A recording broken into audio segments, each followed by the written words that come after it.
Back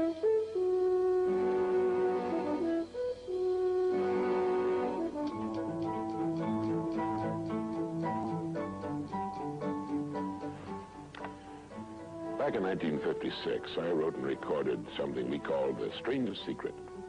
Without advertising or fanfare of any kind, it outsold all other non-musical, non-entertainment type recordings. It's been heard by millions and millions of people throughout the free world, and in the process created a brand new industry. Learning through listening. On one of these solid-state cassette tape players. This player has revolutionized the learning process. Now people listen in their automobiles while driving to and from work and on sales calls, time that was formerly wasted, on their commuter train with the little earpiece, in the bathroom while shaving in the morning, at the dinner table with the children gathered around the table and the whole family together for a change. This has made a tremendous difference in the business of learning. But getting back to The Strangest Secret, what makes a bestseller? What was there about that recording that caused millions of people to want to hear it over and over again and let their children hear it and play it for their employees and their sales forces? Well, I'm making a talk here today in which I'll cover the highlights and philosophy of The Strangest Secret, and I'd like to invite you to join us, and I hope you find it of some value.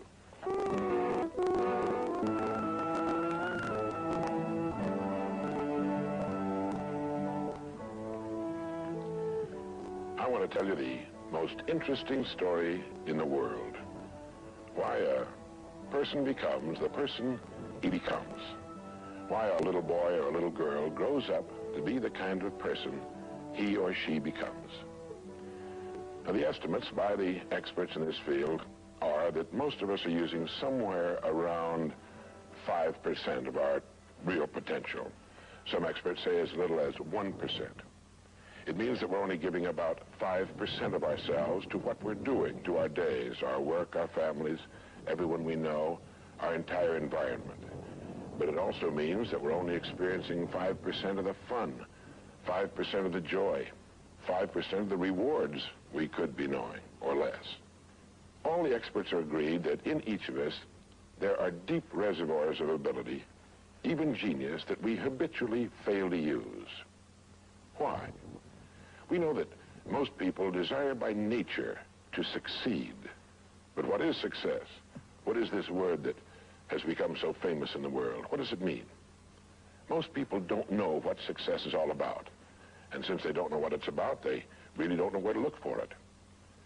Success is really nothing more than the progressive realization of a worthy ideal.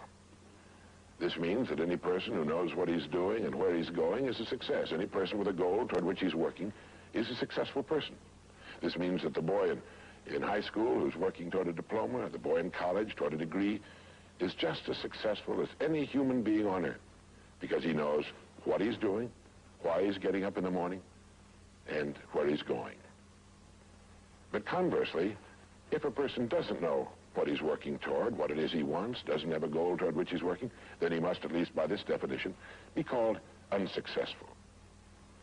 Why isn't then, with this simple definition, why isn't everyone successful? Should be easy. Yet surveys indicate that 19 out of 20, 95% at least, are not. In fact, a survey one time asked thousands of working men why they got up in the morning and went to work, and 19 out of 20 didn't know. 19 out of 20 working people didn't have the foggiest notion of why they got up in the morning and went to work. Under closer questioning, they said, well, everybody works. Well, that would be a good reason to quit. In fact, here's a little rule of thumb you might want to remember. Whatever the great majority is doing under any given circumstance, if you do exactly the opposite, you'll probably never make another mistake as long as you live. Just something to keep in the back of your mind. The problem with most people is that they're playing the world's most unrewarding game. And the name of the game is follow the follower. There's a story about a small town in which there was a jewelry store, and like all jewelry stores, or most jewelry stores at least, he had a big clock in his window. And every morning for years he'd noticed a working man stop adjust his pocket watch to the same time as the clock in the window. He'd been doing this for many years, and one morning the jeweler was out in front sweeping a sidewalk, and so he asked the man, he said, "Tell me, why do you adjust your watch to my big clock every morning? I've noticed you're doing that for years." The man said, "Well, I'm the foreman down at the big plant." He said, "I want to make sure my watch is correct because I blow the quitting whistle every night at 5 o'clock.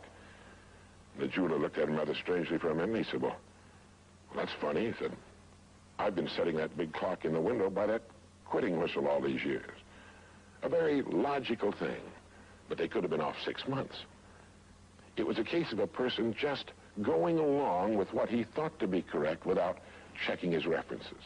So I want to suggest that from now on out, at least we do that we check our references and ask ourselves, are the people I'm following going where I want to go? Let me tell you the story of what we might call the average young man in our society. Now, from the time this boy is born, there's only one thing on earth he can do, and that's to begin to think, act, and talk like the people by whom he's surrounded. This is all in the world he can do. But right off the bat, the odds are 95 to 5 that he's thinking, acting, and talking like the wrong group. They're wonderful people. They love him. They'd do anything in the world for him. They want him to succeed. But the odds are 95 to 5 they haven't got the answers he needs if he's to reach fulfillment as a human being, if he's to reach this success that he wants, if he's to reach into these deep reservoirs of ability and genius we know he possesses and draw out